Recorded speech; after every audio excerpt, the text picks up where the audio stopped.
I talk like this. Welcome to the Pearlii Podcast. All right, we are back for another episode of the Pearlii Show, and today we've got one of my favorite guests, Dr. JJ Aucouturier from France. JJ, thanks for joining us. Thank you. It's great to be here. But today we're going to talk about the emotional code of music. Which is you're a world expert in JJ. So you can tell us, just give us a brief overview of what you're doing there to crack the emotional code of music. Yeah, it's even strange we do scientific research on this, isn't it? But it's actually a very interesting question from the point of view of biology, because emotions we understand them quite well now in neuroscience, and they're basically why you have emotions is it's a reaction to the environment that is basically tuned towards your survival, right? So the classic example, you get a walk into the woods and you run into a bear, basically.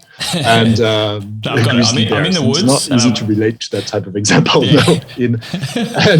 No? And so your reaction is you'll scream, you'll start, shaking, you'll have sweaty palms, your heart starts pumping blood like this, you'll run away, screaming and running. And all of this, if you think of them, they're adaptive reactions to the environment. So, why does your heart pumps blood is to prepare you for fighting, to pump the blood into the muscles to get you ready for fight or to run. Screaming is to alert your peers that there's danger, maybe they can come to help or they run away and leave you. The sweaty palms is increasing sweat helps regulating your temperature. So again, if you want to do physical effort, you want to fight or something, it's good that your body is anticipating all this. So all these are biological reactions that are preparing for your survival, basically. Yep. And we understand them quite well. The only thing is, why would you get the same thing when you go to a pop music concert? Makes absolutely no sense to biology, right? No, C or C sharp is not going to kill you, basically. It's not a matter of life and death, like a bear would be in the woods. So as biologists, we try to understand why music has such a profound effect on our emotions. Why would it even trigger emotional reactions? And so there's a lot of people trying to understand whether music has actually life or death consequences. Maybe not now, but maybe 100,000 years ago. Was it really important for our survival to communicate things with sound in such a way? And one line of research has been trying to see if music is not maybe recycling sonic behavior, acoustics, basically, which have an effect on our survival. And then it's like pretending it's important while it's not. And one of the candidate behaviors for this is the voice, actually. So, okay, C or C sharp's not going to kill you. But now if I come to you with a voice like this, screaming like this, the whole brain is going, wow, what's going on? Aggressivity, I need to relate to this. Should I fight? Should I fight? So, if my voice, the sound of my voice like that, or having a voice that's very gentle, if you're a kid, this is my caregiver, this is my parents, it's important, I have to bound. All of these things have survival consequences from the voice.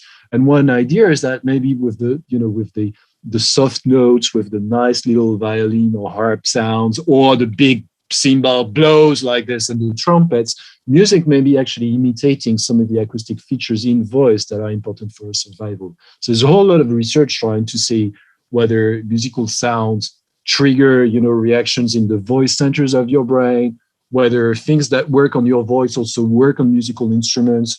We do a lot of work like that. Wow. Okay. I've always sort of wondered about the origins of music. I think I read somewhere about the heartbeat. So when we're in the womb, it's how we get rhythm. Like listen to that, just that dum dum dum dum. Right. Is that true?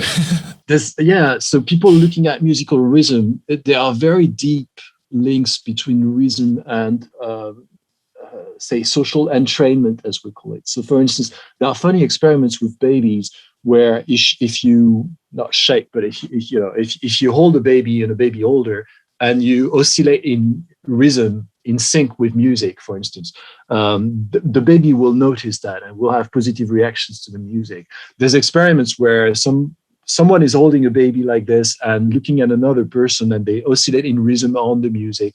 And then another person comes in and they oscillate not in rhythm, in different, say these two people are listening to different musical tracks, so they're not exactly synchronized. The baby will pick which person is synchronized. For instance, if the two people then offer them a soft toy, he will get the toy from the person he moved in sync with, which is pretty crazy if you think about it. So, music, moving in sync with someone it seems to be very important from a biological, point of view for us. It's probably deeply ingrained in how we relate to other. Good affiliation is moving in sync with someone. And there's a lot of theories and, some experiments trying to think that music is maybe a facilitator for this. And it's, it's no surprise that if you go to the stadium, people will chant together and, you want to affiliate with friends, you put on some music and dance. All of that is sending the signal that you're being part of the same thing, basically moving together. So music may be a support for this and a support for social cohesion. Definitely. I think it definitely is. So just moving on a little bit, looking at tech, and I know you love manipulating voice with tech. I do. And doing crazy experiments. How far away are we from just creating number one hits in the lab? Are we already doing it? I'm not sure. There's been work on this. There's been a music album out 3 years ago, I think, which was entirely created by AI, for instance. Wow. Not entirely, but this the most interesting work. There's a lot of experiments trying to create music from scratch. Click on the button, the deep learning thing will sit through 10 billion tracks on Spotify and then try to digest this into a number one music track. That's kind of a little bit gimmicky in the sense, it's we don't learn much by doing this because the machine. Of course, you can. That's what we do as musicians as well. You recycle all the time, you can't produce an original piece of music. It's just a digest of everything you heard since you were a kid. And it's very difficult to be free of that, actually. That's the nature of art, probably. I think the most interesting research nowadays is to create tools that can collaborate with the musician that an artist can actually use. So, such tools so far, they're a piano, basically, a musical instrument. It is a tool that musicians can learn to play with to produce some music. But I think we're going to see in the next few years a series of tools like that, which are more like a clever piano, which, for instance, suggest you new ways to arrange a song, suggest you alternated endings, suggest you change of harmony, that can be used as a kind of a prothesis or something for a musician to expand their creative power. And I think AI for this is really cool because you could really, definitely. Okay, you wrote that song. How about you just put a sharp here and a flat here and suddenly modulate? And you go, wow, I never thought of this. It's just actually doesn't make sense from the sense of musical theory, but actually when I listen to it, it's quite good and it gives me new ideas. And I might not do exactly that, but I'll pick half of this. And I had some trumpets here, and then suddenly the person may be driven or nudged into a different creative horizon. So I think the machine is good when it's used collaboratively with the human and not to replace it. That's pretty fascinating. All right, so I'll finish on one personal final point. Okay. So the emotion I sort of get from people when I sing is pain. So is there any technology out there that can even help me to sing? We call it avoidance. All right. Is there any hope? Is there any technology out there that can help me? Yes. Vocoder has been around for ages. The idea to change so there's many ways your singing can be broken.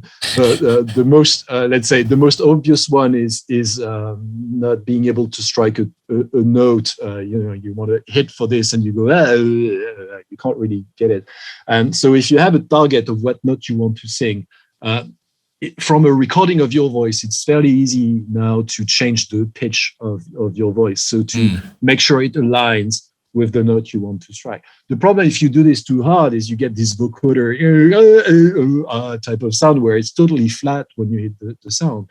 Because when a professional singer hits the note, she will never do the flat thing. She will have, she will attack it from a little bit. She has style doing it, basically. Attack it from above, and then there'll be a little bit of vibrato. So it's never C sharp. It's always C sharp, with a little bit of dynamics. All right. So there's no hope. It's important to be able to, your personal style is important to mimic as well. And some people, there are incredible singers that are horrible at singing. Bob Dylan is just a nightmare to listen to. He can't strike a note and everything. but it's genius. It works very well, and emotionally, it's very powerful. So, we shouldn't clinicalize everything. It's okay. No, my singing might stay confined to the shower. JJ, thanks again for coming on the show, mate. It's always a pleasure to talk to you. For our listeners, please be sure to follow us on socials. Download the Pearlii app for a free dental checkup, and catch the next episode. Thanks again, JJ.